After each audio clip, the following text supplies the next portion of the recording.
दोस्तों नमस्कार, मैं हूं दीपक हिमांशु और आप देख रहे हैं टीचिंग वाला। दोस्तों आज हम लोग बहुत ही जबरदस्त थ्योरी और उसके एमसीक्यूज करने वाले हैं। पियाजे थ्योरी। जैसा कि आप जानते हैं कि आपको जब एग्जाम में प्रश्न आते हैं तो पियाजे थ्योरी से सीटेट में तो आपको एटलीस्ट 2 से 3 क्वेश्चन निश्चित रूप से आते हैं और आपको हर एग्जाम में पियाजे थ्योरी से क्वेश्चन आते हैं। तो हम लोग यहां पर पियाजे थ्योरी के कंसेप्ट को देखेंगे और इसमें स्टेजेस ऑफ डेवलपमेंट है, इसमें कुछ टर्म्स हैं, उन सभी चीजों को देखेंगे और उसके साथ साथ हम लोग इसके एमसीक्यूज भी करेंगे, प्रीवियस ईयर भी करेंगे। तो बहुत बेहतरीन क्लास होने वाली है, आप लोग इसको पूरा अच्छे से जरूर देखिएगा। दोस्तों पियाजे थ्योरी जो है, पियाजे का पूरा नाम क्या है? जिन पियाजे। और इनकी जो थ्योरी का नाम है वो है संज्ञानात्मक विकास का सिद्धांत। आप सभी लोग जानते हैं कि जिन पियाजे ने जो ये थ्योरी दी, बहुत ही बेहतरीन इनका इसमें नाम रहा है और मनोविज्ञान के क्षेत्र में बहुत बड़ा नाम है। तो इनका पूरा नाम क्या है? जिन पियाजे। और जो थ्योरी है इनका, उस थ्योरी का नाम है कॉग्निटिव डेवलपमेंट थ्योरी, यानी कि संज्ञानात्मक विकास का सिद्धांत।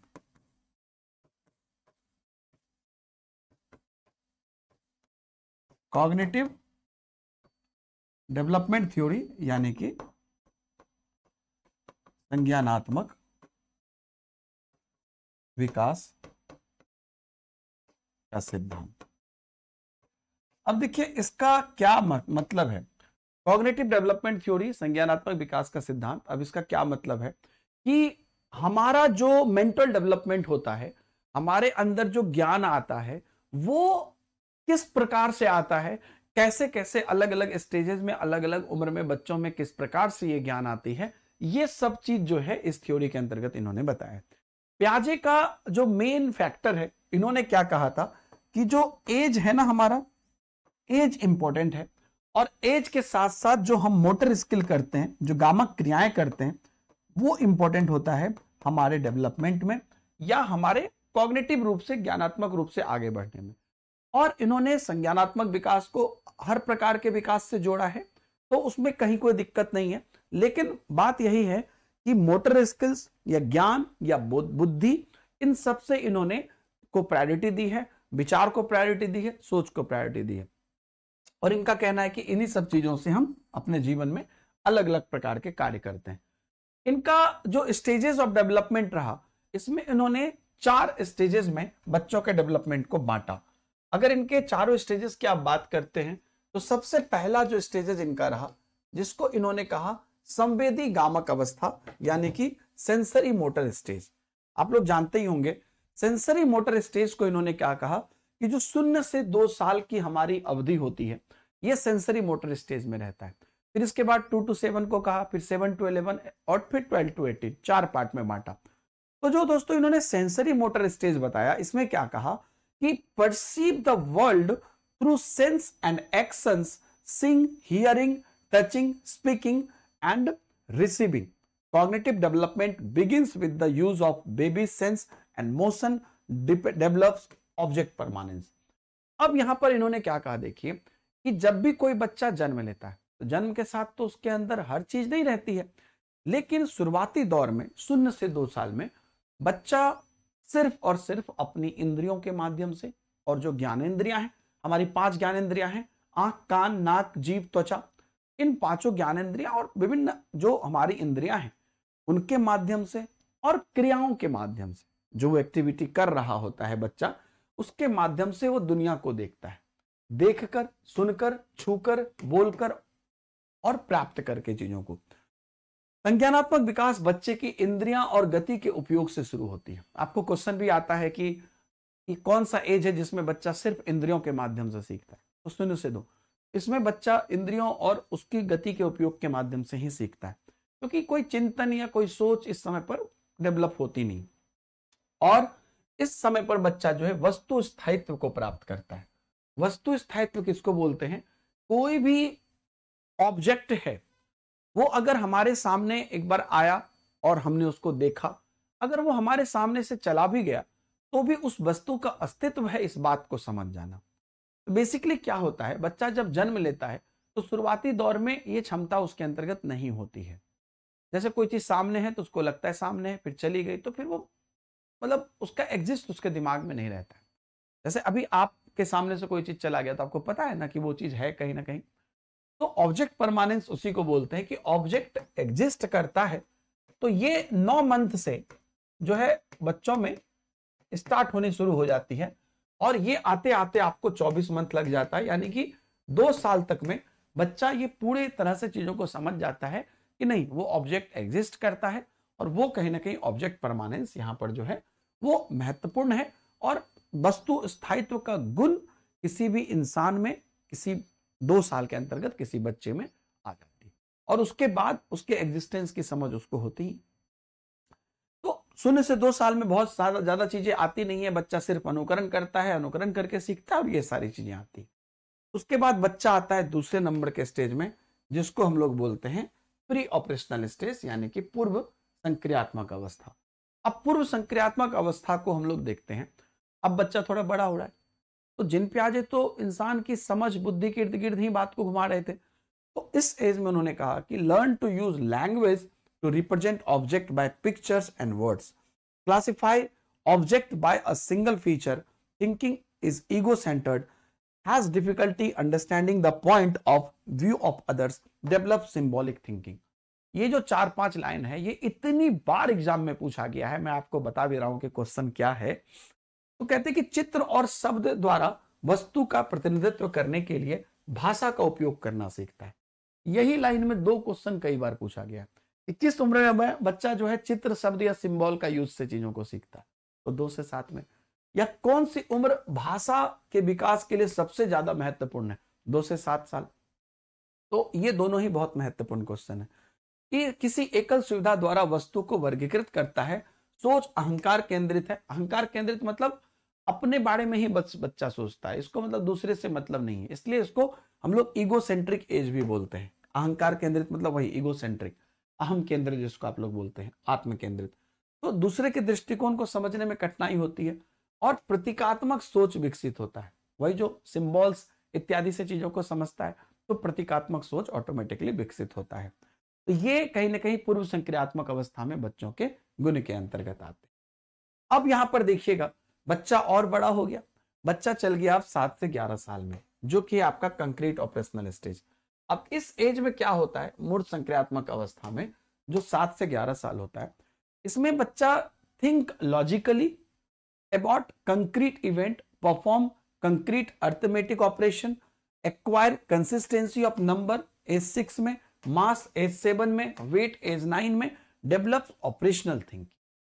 इस एज में क्या बोलते हैं कि अब तो बच्चा 2 से 7 में सिंबल सीख रहा था या एगोसेंट्रिक था, अपने बारे में सोच रहा था, और भाषा का बहुत बड़ा इस उम्र में योगदान था भाषा के विकास में। अब देखिए अब यहां पर जो है कहते हैं कि जब बच्चा इस फेज में आ जाता है 7 से 11 में, तो बच्चा मूर्त घटनाओं के बारे में तार्किक रूप से सोचना शुरू कर देता है। मूर्त घटना मतलब जो चीजें हमारे सामने घटित हो रही है, जो नहीं हो रही है उसको अभी भी नहीं सोच पाता, मतलब हाइपोथेटिकल चीज अभी भी नहीं सोच पाता है, लेकिन जो हमारे सामने घटित हो रही है उन चीजों के बारे में वो तर्क लगाने लगता है। इससे पहले तक उसके अंदर तर्क नहीं होती, लेकिन अब तर्क लगाने लगता है, मूर्त अंकगणितीय संचालन करने लगता है, क्योंकि ये स्कूल जाने की अवस्था है ना। अब बच्चा पहले दूसरे क्लास में जा रहा है, तो अब वो मूर्त जो है अंकगणितीय संचालन भी करने लगता है। 6 साल की उम्र में वो संख्याओं के बारे में समझ लेता है, 7 साल की उम्र में वो द्रव्यमान के बारे में समझ लेता है, और 9 साल की उम्र में वो वजन इत्यादि के बारे में भी समझने लगता है, और इन सब की स्थिरता को भी प्राप्त करता है। इन सब की सोच भी उसके अंतर्गत आती है, और परिचालन सोच भी उसके अंदर विकसित होती है। कौन चीज कैसे काम कर रही है, इन सभी चीजों की सोच भी इसके अंतर्गत विकसित होती है। इसलिए हम यहाँ पर आपको 2-3 क्वेश्चन भी पूछा जाता है कि वर्गीकरण बच्चों में कब आता है। इसी सब वजह से कहते हैं कि इस उम्र में बच्चों में वर्गीकरण आ जाता है, क्योंकि वह चीजों को ऑपरेशनल सोच सकता है कि कैसे क्या हो रहा है, तो उसको वर्गीकृत भी कर पाएगा।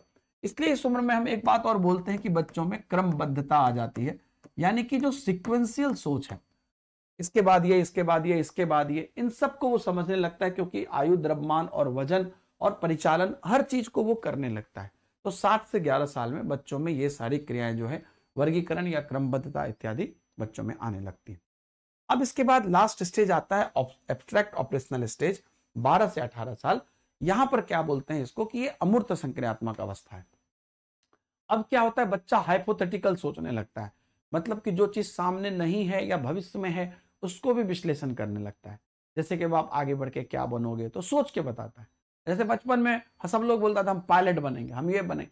अब लोग बच्चा अपने किस फील्ड में इंटरेस्ट है, कैसे क्या है, उन चीजों को सोचकर अपने कैरियर का चुनाव करता है, या बहुत सारी चीजें जीवन में जो जिसको सोच पाता है। तो capacity for more mature moral reasoning is connected with hypothetical, futuristic and conceptual problem develop abstract concept.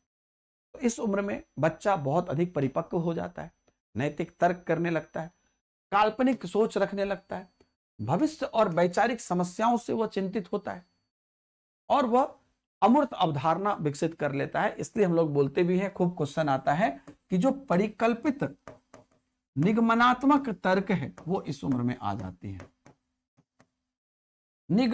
निगमनात्मक तर्क जो है, परिकल्पित निगमनात्मक तर्क, वो इस उम्र में आती है, जिसको हम लोग हाइपोथेटिकल डिडक्टिव रीजनिंग बोलते हैं। तो कहीं ना कहीं बच्चे के अलग अलग स्टेजेस में अलग अलग चीजें आती है। तो बच्चा जो है, एक बार फिर से मैं रिपीट कर देता हूं, जन्म लिया है, 0 से 2 साल में ज्यादा चीजें नहीं समझता है, इसलिए इस समय पर बच्चों में सिर्फ और सिर्फ अपनी ज्ञानेंद्रियों के माध्यम से चीजों को समझने की क्षमता होती है, अनुकरण कर पाता है और वस्तु स्थायित्व आ जाती है, बस इतनी ही बात रहती है। जब 2 से 7 में जाता है तो वो सिंबल्स को देखकर, चीजों को देखकर समझता है और उसको जो है अपनी भाषा का विकास भी इस समय पर बहुत जबरदस्त तरीके से होता है और उसकी सोच जो होती है ईगो सेंट्रिक होती है। एक और चीज, इसको हम लोग टॉय एज बोलते हैं, क्योंकि इस एज में बच्चे को खेलना बहुत अच्छा लगता है अपने दोस्तों के साथ, तो इसको हम लोग खेल की अवस्था भी बोल देते हैं। बच्चा और बड़ा हो गया, 7 से 11 साल में चला गया, अब बच्चे स्कूल जाने की अवस्था आ गई, तो वो द्रव्यमान या एज या बाकी चीजें, वजन सब समझने लगता है, तर्क करने लगता है चीजों पर, लेकिन जो सामने नहीं है उस पर नहीं कर पाता, जो सामने हो तर्क कर पाता है, चीजों को वर्गीकृत कर देता है, क्रमबद्ध तरीके से रख देता है। तो ये सब चीजें सोच इसके अंतर्गत आने लगती है। और जब बच्चा 12 से 18 में जाता है तो वो और अधिक मैच्योर हो जाता है, परिपक्व हो जाता है, काल्पनिक रूप से चीजों को समझने लगता है, भविष्य और वैचारिक समस्याओं को लेकर वो चिंतित होने लगता है और हाइपोथेटिकल सोच आ जाती है। इसलिए इस पर क्वेश्चन आता है परिकल्पित निगमनात्मक तर्क। तो ये बहुत मतलब सारे क्वेश्चन वाले ही बात मैं आपको बता रहा हूं। इसके बाद अगर आप देखिएगा तो 3 इंपॉर्टेंट टर्म है, इसके अलावा भी टर्म है, वो भी मैं आपको बताऊंगा। ये 3 इंपॉर्टेंट टर्म है जिस पर सबसे ज्यादा क्वेश्चन पूछे जाते हैं। अनुकूलन, आत्मसातकरण, समायोजन। मैं नीचे से चलूंगा क्योंकि ये आपको एक सीरीज में समझ में आ जाएगा। देखिए, समायोजन एकोमोडेशन किसको बोलते हैं कि in this the previously learn action does not work but the child adjust to the new environment by changing his plan और बिहेवियर। जब आपके लिए कुछ कुछ नया रहता है सब कुछ, तो आप क्या करते हैं, पूर्व में सीखी गई क्रियाएं काम में नहीं आती है, सब कुछ नया लग रहा है, तो आप क्या करते हैं कि उस समय अपने व्यवहार में या योजना में परिवर्तन करके उससे सामंजस्य करते हैं। तो ये आपका समायोजन हो गया। अब इससे थोड़ा एक स्टेप ऊपर चलते हैं। आत्मसातकरण किसको बोलते हैं? assimilation, when children restore the previously learned activities to establish harmony with the environment to solve their problem। तो इसमें क्या बोलता है कि अब मान लीजिए कि अपनी समस्या का समाधान करने के लिए अगर या वातावरण के साथ सामंजस्य स्थापित करने के लिए पहले सीखी गई क्रियाओं का अगर आपको हेल्प मिल जाता है, मतलब अब पहले से कुछ आइडिया है तो उसके आधार पर हम सीख लेते हैं, तो ये आत्मसात करना हो गया। पहले में कुछ नहीं था तो एडजस्ट कर रहे थे, अब पहले से कुछ आइडिया है तो उसको आत्मसात कर रहे हैं। और जब ये दोनों चीज हो जाता है तो आप उस चीजों को अच्छे से अपने अंदर एडॉप्ट कर लेते हैं, यानी कि अनुकूलन कर लेते हैं, adaptation. The innate tendency to adjust with the environment is called adaptation. तो वातावरण के साथ सामंजस्य स्थापित करने की जो जन्मजात प्रवृत्ति है हमारी, उसको हम लोग क्या बोलते हैं? उसको हम लोग बोल देते हैं एडॉप्टेशन, अनुकूलन। तो इसी को 2 पार्ट में बांटा था, जो मैंने भी पहले बता दिया कि पहले आप समायोजन करते हैं, फिर मतलब पहले क्या, जब पूर्व ज्ञान नहीं रहता तो समायोजन करते हैं, अब पूर्व ज्ञान कुछ है, पहले से कुछ आइडिया है तो आप आत्मसात कर ले रहे हैं, और ये सब हो जा रहा है तो आप अडॉप्ट कर ले रहे हैं। इसके साथ साथ कुछ और टर्म है जो मैं आपको अपने से लिख के बताने की कोशिश चाहूंगा। तो देखिए यहाँ पर दोस्तों कुछ इंपॉर्टेंट टर्म है, जैसे कि एक टर्म आता है आपका मानसिक संचालन। मानसिक संचालन क्या होता है? जब आप अपने माइंड को चलाते हैं ना, तो कुछ तो प्रक्रिया करते हैं, है ना, मानसिक संचालन करते हैं, यानी कि मानसिक संक्रिया करते हैं। तो इतनी जो आपके दिमाग में सोच डेवलप हो रही है, इतनी जो चीजें आप आत्मसात कर रहे हैं, ये कर रहे हैं, दिमाग में कुछ तो चल रहा है। तो ये आपका मान लीजिए माइंड है, तो ये माइंड में जो एक्टिविटी हो रही है, चिंतन हो रहा है, विश्लेषण हो रहा है, इसको हम लोग क्या बोलते हैं? ये मानसिक संचालन बोलते हैं या इसको मानसिक संक्रिया बोलते हैं। ठीक है, तो ये हमारा जो है दिमाग में जो संक्रिया हो रही है उसको बोलते हैं। उसके बाद एक वर्ड आता है आपका संज्ञानात्मक संरचना। तो संज्ञानात्मक संरचना किसको बोलते हैं? ये बोलते हैं कि जो ये पूरा माइंड की हमारे, जिसको हम लोग खोपड़ी बोल दीजिए, दिमाग के का एक संरचना है ना, जहां पर सारी एक्टिविटी होती है, ये पूरा जो हमारा संरचना है, नाम ही देखिए एक स्ट्रक्चर है ना, एक पूरा संरचना मतलब क्या होता है? एक पूरा स्ट्रक्चर है, उसी स्ट्रक्चर में सारी काम हो रही है। तो ये जो है ये हमारा क्या है? ये हमारा मानसिक संरचना है, एक स्पेस है, एक जगह है जहां पर कि हमारी सारी एक्टिविटी, संक्रिया इत्यादि हो रही है। अब यहीं पर एक टर्म आता है, उसको हम लोग बोलते हैं स्कीमा। स्कीमा क्या होता है? इस मानसिक संचालन के अंतर्गत में जहां पर तर्क विश्लेषण हो रहा है, तो मान लीजिए किसी चीज पर तर्क हो गया और आपने एडॉप्ट कर लिया, तो फिर उस पर बार बार आप तो तर्क करते नहीं है, तो वो आपके दिमाग में एक जगह जाके जनरलाइज हो जाता है। तो ये जो स्पेस है, कहते हैं कि संज्ञानात्मक संरचना के अंदर का वह स्पेस जहां पर कि आपका जो ज्ञान है वो सामान्यकृत हो जाता है।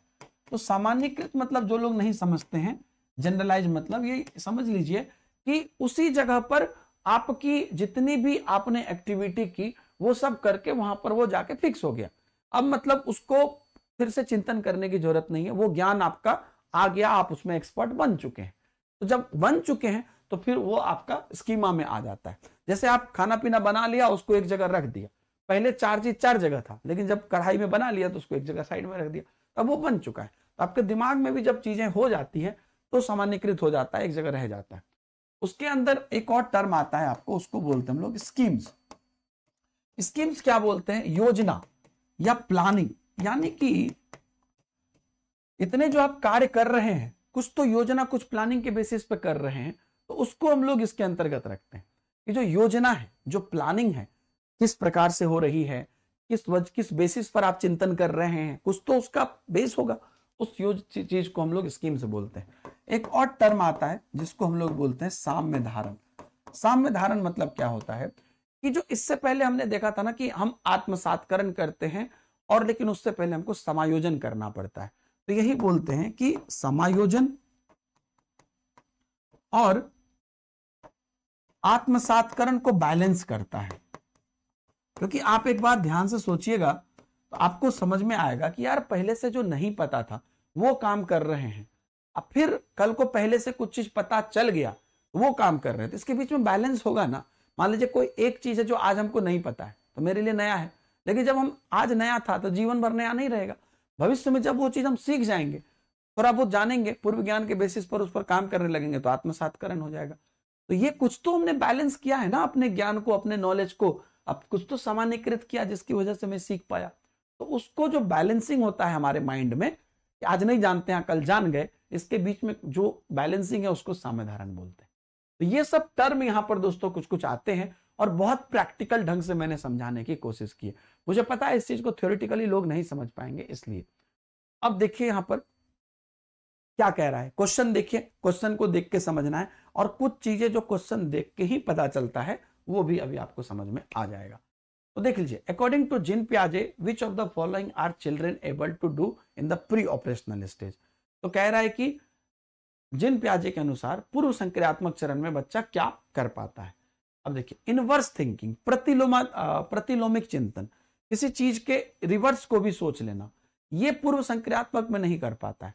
आप देखिए जो परिचालन करना, चीजों पर सोच पाना, ये सब 7 साल के बाद होता है। तो प्रतिलोमिक चिंतन भी 7 साल के बाद होता है शुरू, और 12 साल के बाद और मैच्योर हो जाता है।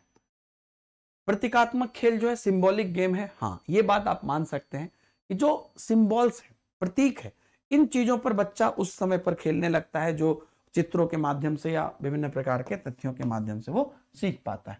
यहाँ पर आपका बी तो करेक्ट है, लेकिन बाकी भी देखते हैं। सिक्वेंशियल क्लासिफिकेशन, अनुक्रमिक वर्गीकरण, अभी मैंने बोला था ना क्रमबद्धता और वर्गीकरण दोनों 7 से 11 साल में आते थे। ये तो 2 to 7 हो गया था, ये 7 से 11 साल में आती है।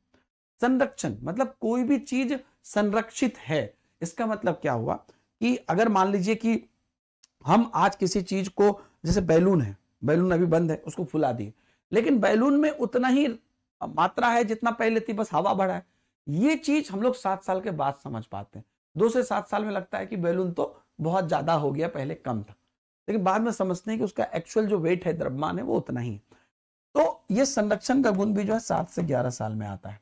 ठीक है, तो प्रतीकात्मक खेल जो है ये आपको अभी 2 से 7 में आता है। अब कुछ टर्म आपको क्वेश्चन के माध्यम से क्लियर होते जाएंगे।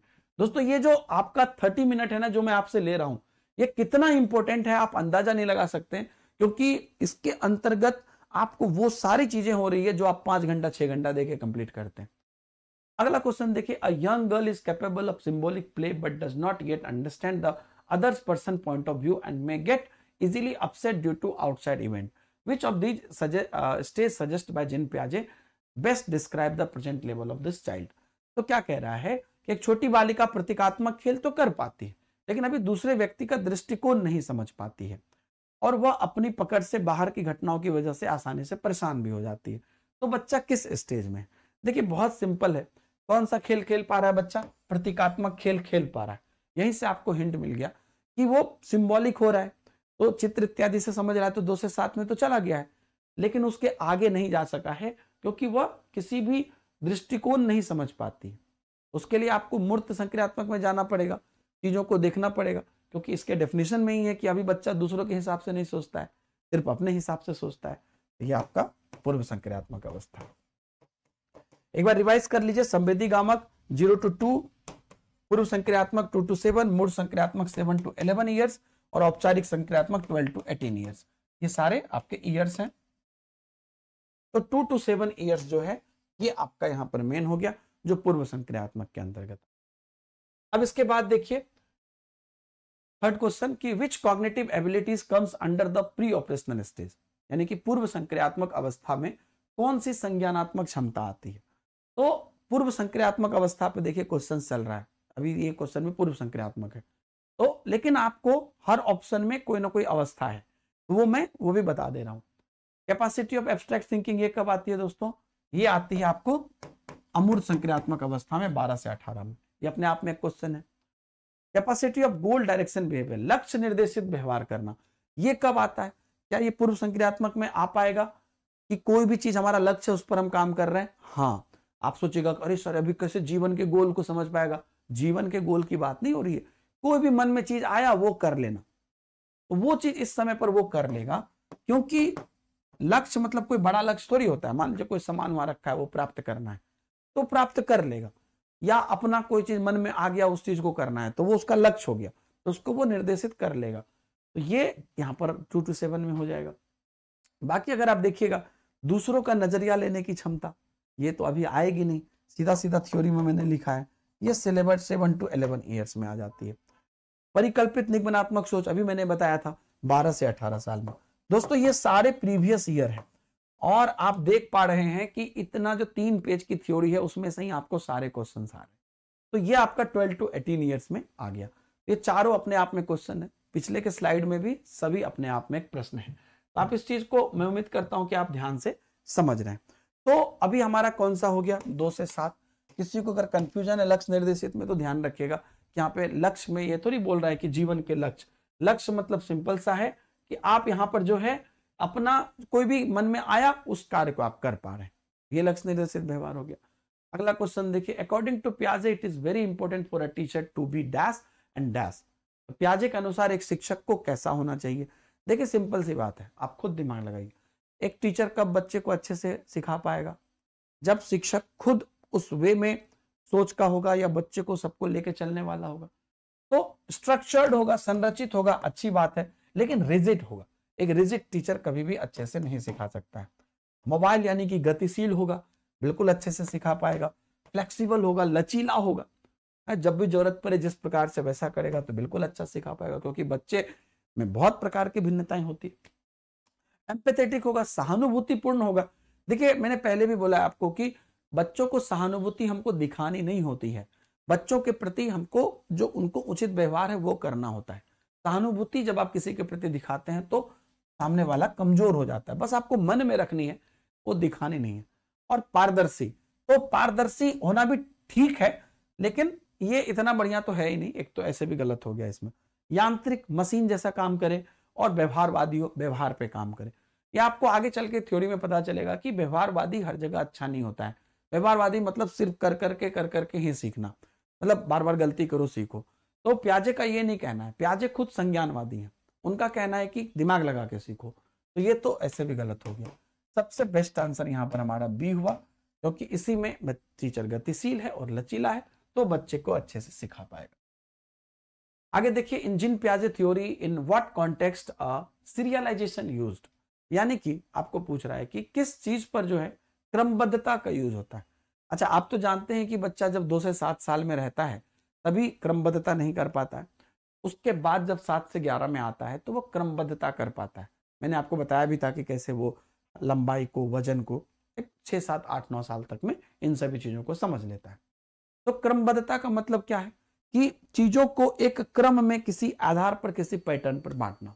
तो वस्तु को किसी एक आयाम जैसे लंबाई पर आधारित क्रम देना, बिल्कुल ये बात सही है। दूसरों का परिप्रेक्ष्य लेने की क्षमता नहीं, ये तो ऐसे आपको 7 से 11 साल में आते, लेकिन इसका है कि दूसरों को अंडरस्टैंड करना, ये कंसेप्ट अलग है। चिंतन का वर्णात्मक रूप जैसा कहानी कथन में होता है, कोई भी चिंतन है, कोई भी थिंकिंग है, उसका डिटेल्ड रूप, वर्णात्मक रूप, तो ये आपको थिंकिंग से जुड़ा हुआ है, ये क्रमबद्धता से जुड़ा हुआ नहीं, मतलब किसी भी चीज को विश्लेषित करना उससे जुड़ा हुआ है। स्थान जैसे अपने विद्यालय का स्थानिक मानचित्रण करना, तो वो मानचित्र बनाने से जुड़ा है। तो मैं ये नहीं कह रहा हूं कि ये तीनों गलत है, ये तीनों सही है और बच्चों में आती है, लेकिन क्रमबद्धता वर्ड का जो डेफिनेशन है वो यही है कि किसी भी वस्तु को एक प्रॉपर क्रम में बांटने की जो हमारी कला है उसको हम लोग क्रमबद्धता कहते हैं। ठीक है, इसके बाद अगर हम देखते हैं, 5 years old Nasima find out that the ball of clay is pressed and converted into a snack. The clay expand according to the Jean Piaget. What is the logic behind the thinking? तो 5 वर्षीय जो नशीमा है उसको यह लगता है कि चिकनी मिट्टी के गोले को यदि दबाकर सांप के रूप में परिवर्तित कर दिया जाए तो मिट्टी बढ़ जाती है। मैंने बोला ना कि अभी बच्चों में एक प्रॉब्लम क्या है कि वो चीजों को बहुत सही तरीके से कैसे उसका संरक्षण होता है वो नहीं समझ पा रही है, यानी कि उसके हर एंगल को नहीं देख पा रही है, उसके अंदर संरक्षण के गुण नहीं आए हैं, वो जो चीज देख रही है उसी के बेसिस पर सोच रही है। तो जीववाद तो नहीं होगा, क्योंकि जीववाद मतलब होता है, मैं आपको बता ही देता हूं, जब बच्चा 2 से 7 साल में रहता है तो ये जीववाद आता है, यानी कि निर्जीव को भी सजीव माना। निर्जीव को भी सजीव मानना जीववाद होता है। यहां पर हमारा आंसर केंद्रीयकरण होगा, क्योंकि ये 2 to 7 ईयर्स में ही आता है और इसमें बच्चा जो चीज देख रहा है उसी को सोच रहा है। जो बैलून वाला एग्जांपल दिया था ना मैं, बड़ा बैलून फूल गया तो बड़ा हो गया, तो वो सेंट्रलाइज सोच है, डिसेंट्रलाइज नहीं है। विकेंद्रित सोचते तब दोनों में कंपेयर कर पाते, अभी नहीं कर पा रहा। परिकल्पित निगमनात्मक 12 से 18 में, और संक्रमक क्रिया जो है किसी चीज का जो बदलाव है उसको समझ पाना, वो 7 से 11 में। ये हो गया आपका 12 से 18 में और ये हो गया 7 से 11 में। तो हमारा यहां पर B is the correct answer. आप देखिएगा इस क्लास से बाहर आपको एक भी क्वेश्चन कहीं नहीं पूछे जाएंगे, क्योंकि आइदर थ्योरी आइदर एमसीक्यूज में आपको मैं सब एक्सप्लेन कर दे रहा हूं। नेक्स्ट क्वेश्चन देखिए, प्याजे द्वारा अधिगम को सुगम बनाने के लिए निम्नलिखित में से कौन से कारक महत्वपूर्ण है? ठीक है, अधिगम को हमको सुगम बनाना है, कौन से कारक महत्वपूर्ण? शिक्षक गतिशील हो, बिल्कुल होना चाहिए। अलग अलग विविध सामग्री का प्रयोग हो, बिल्कुल होना चाहिए। मध्य स्तरीय नए अनुभव हो, बिल्कुल होना चाहिए। सकारात्मक और नकारात्मक पुनर्बलन हो। पहली बात तो मैंने बोला ना, प्याजे ज्ञान और इंटेलेक्चुअलिटी की बात करते हैं, व्यवहारवाद या पुनर्बलन की बात ये नहीं करते हैं। उसमें भी नकारात्मक पुनर्बलन है। नकारात्मक वर्ड नहीं भी होता तो भी ये गलत होता, क्योंकि ये पुनर्बलन सबकी बात नहीं करती, अपने दिमाग में मोटर स्किल्स करके चीजों को सोचने की ज्यादा बात करते हैं। यहां पर हमारा पहला, दूसरा, तीसरा, B is the correct answer.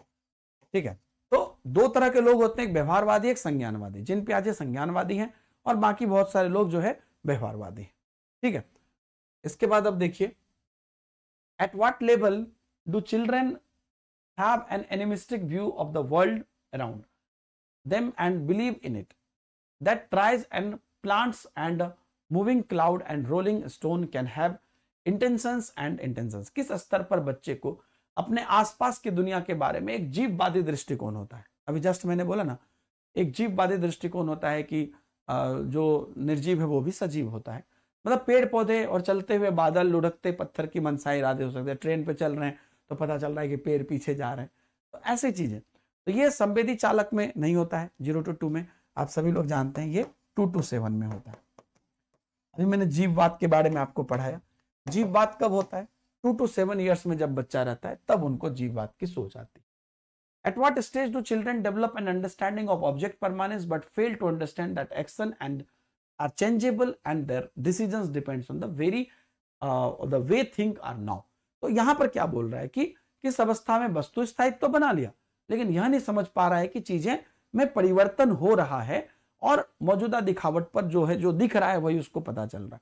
तो वस्तु स्थायित्व तो बना लिया तो 2 साल तक का तो हो गया, ठीक है, और 2 साल हो गया है, लेकिन यह समझ नहीं पा रहा है कि क्रिया परिवर्तन हो रही है और उनका जो निर्णय है, उनका जो डिसीजन है वो किन चीजों पर निर्भर कर रही है, वो जो मौजूदा दिखावट है उस पर निर्भर कर रही है, जो परिवर्तन हो रहा है उसको नहीं समझ पा रहा है। तो ये अभी इस स्टेज में है, क्योंकि वस्तु स्थायित्व नहीं आता तो यहीं पर रहता, वस्तु स्थायित्व आ गया है पूरी तरह से, मतलब 2 साल का हो गया, लेकिन 2 से 7 में ही है, क्योंकि वह जो चीजें परिवर्तन हो रही है उसको नहीं, क्रियाओं के डिफरेंस को नहीं समझ पा रहा है।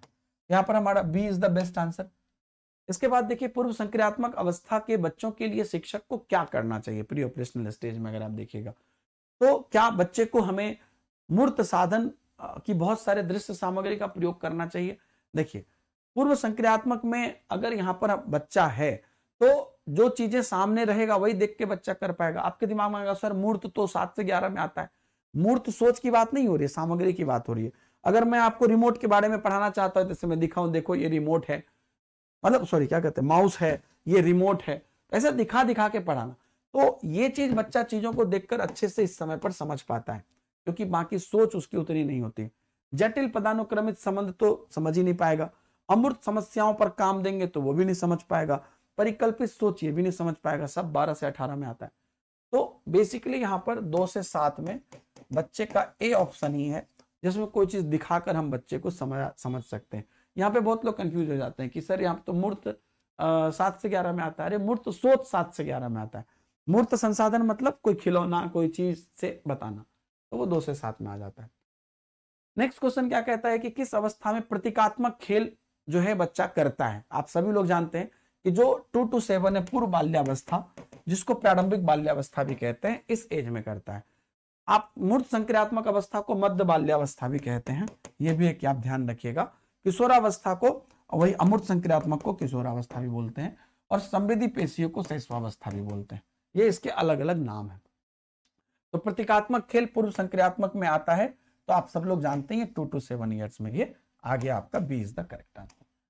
नेक्स्ट देख लीजिए कि एक 5 वर्ष की बच्ची यह तर्क करने में विफल है कि जब पानी एक लंबे और संकीर्ण गिलास में एक चौड़े बर्तन में स्थानांतरित किया जाता है तो पानी की मात्रा समान रहती है। वही बात है कि संरक्षण जो है उसको नहीं समझ पा रही है, यानी कि वह चीजों में जो हर एंगल से जो उसमें चीजें यहां से वहां हुई है फिर भी संरक्षित है, उसको नहीं समझ पा रही है। ऑप्शन कैसा है देखिए, प्रतिवर्ती सोच नहीं रखती, ये अलग कहानी है। किसी चीजों के रिवर्स को सोचना, ये इस बर्तन से उस बर्तन में रखने का रिवर्स बात तो हुआ नहीं। कोई भी चीज पर अगर आप जैसे हुआ उस चीजों के अपोजिट में सोचना, ये वो बात नहीं हुई। लक्ष्य निर्देशित व्यवहार नहीं कर सकती है, यहां पर अगर आप देखिएगा, नहीं, यहां पर हाँ प्रतिवर्ती सोच नहीं रखती है ये, हाँ क्योंकि यहां पर बदलाव हुआ है, बिल्कुल ये इससे बेटर ये आंसर है, क्योंकि मान लीजिए ये ऐसे बर्तन था तो यहां पर कहीं ना कहीं हाँ प्रतिवर्ती सोच तो हुआ ही हुआ, क्योंकि जब भी आप व्यवहार करते हैं, मान लीजिए इसमें पानी इतना था, ठीक है, अब इस पानी को मैंने इसमें डाल दिया तो ये इतना ऊंचा चला गया, तो इससे जो बदलाव हुआ, इससे जो रिवर्स चीजें यहां पर रखा, तो इसका प्रतिवर्ती सोच रहता तो समझ जाता कि नहीं उतना ही पानी है। लेकिन रिवर्सिबल थिंकिंग नहीं, रिवर्सिबल मतलब इस चीज के को दूसरे चीजों के कंपैरिजन में रिवर्स करके सोचना कि यहां से यहां गया, यहां से यहां गया, तो रिवर्सिबल ही हुआ, तो बिल्कुल सही। तो उनके पास रिवर्सिबल नहीं है, ये बात सही है। और रिवर्सिबल कब आती है? 7 से 11 में। लक्ष्य निर्देशित व्यवहार नहीं कर सकती, लक्ष्य निर्देशित व्यवहार तो कर ही सकती है ना। अभी पिछला क्वेश्चन देखा था कि यही उम्र है जिसमें सिर्फ कुछ लक्ष्य है, कुछ लक्ष्य मतलब कोई काम है, कुछ सोचा उसको करना है। प्रतीकों का इस्तेमाल नहीं कर सकती है, कर ही सकती है, तो ये भी गलत है कि नहीं कर सकती, ये भी गलत है, नहीं कर सकती। नकल नहीं कर सकती, ये भी गलत है। ये तो क्लियर है कि ये तीनों बच्चों में 2 to 7 में आएगा, और अगर हम नहीं लिखेंगे तो ये तीनों लक्ष्य निर्देशित कर सकता है, प्रतीक कर सकती है, नकल कर सकती है, लेकिन प्रतिवर्ती सोच अभी नहीं रख सकती। प्रतिवर्ती सोच कब आता है? 7 से 11 साल में। क्लियर? बहुत अच्छा question, A is the correct answer. निम्नलिखित में से कौन सा युग्म सही मिलान है आपको बताना है। शैशवावस्था में बच्चा तर्क कर पाता है? बिल्कुल नहीं, तर्क तो मूर्त में करता है। पूर्व संक्रियात्मक में निगमनात्मक तार्किक सोच कर पाता है? नहीं, निगमनात्मक तार्किक सोच भी 7 साल के बाद करता है। मूर्त संक्रियात्मक में वर्गीकरण और संरक्षण आ जाती है, यस, क्योंकि इसी समय पर चीजों को स्कूल जाने की अवस्था में डिफाइन कर लेता है वो। अमूर्त संक्रियात्मक में अनुकरण की शुरुआत होती है, अनुकरण की शुरुआत 1 साल से शून्य से ही हो जाती है, शैशवावस्था से ही। ये भी गलत है, हमारा सी इज द बेस्ट आंसर। पियाजे के संज्ञानात्मक विकास के सिद्धांत के अनुसार स्वयं और पर्यावरण के बीच संतुलन की खोज की प्रक्रिया क्या कहलाती है? मैंने बोला था आपको कि कभी भी कोई भी चीज होता है, उस जो नहीं पता है और जो पता है उसके बीच में जो चीजें हैं उसको हम लोग साम्य धारण या साम्यीकरण कहते हैं। तो एक संतुलन करते हैं, मतलब स्वयं और पर्यावरण का मतलब क्या? पर्यावरण में है, मेरे में नहीं, तो हमारा समझना, उसको एडॉप्ट करना, तो वो साम्य धारण कहलाती है। जिन पियाजे के संज्ञानात्मक विकास के अनुसार संरक्षण किस अवस्था में प्राप्त कर लेते हैं? वेरी सिंपल, मूर्त संक्रियात्मक अवस्था में प्राप्त कर लेते हैं। ये संरक्षण वही है कि चीजें अगर बदली गई इस बोतल से उस बोतल में तो संरक्षित है। बैलून को फुला दिया गया, आटा के शेप बदल दिया गया, तो भी वो चीजें उतनी हैं, ये चीज अभी आ जाती है। दोस्तों देखा आपने कितना इंपॉर्टेंट ये सेशन रहा और कितनी चीजें इसके अंतर्गत जबरदस्त तरीके से रही। और मैं जान के ये जो पूरा अभी सीरीज चल रहा है ना इंपॉर्टेंट टॉपिक का, मैं ये प्रिसाइज कर रहा हूं आपके सामने कि कैसे कम समय में आप क्वेश्चन भी कर लें, टॉपिक भी रिवाइज कर लें, और जब आगे फिर हम एक्सप्लेनेशन करेंगे तो आप पूरे बाबा बन के अच्छे से कर सकते हैं। तो ये सीरीज को आप लोग बहुत अच्छे से देखिए and thank you very much आप सभी लोगों को। बाय बाय, जय हिंद।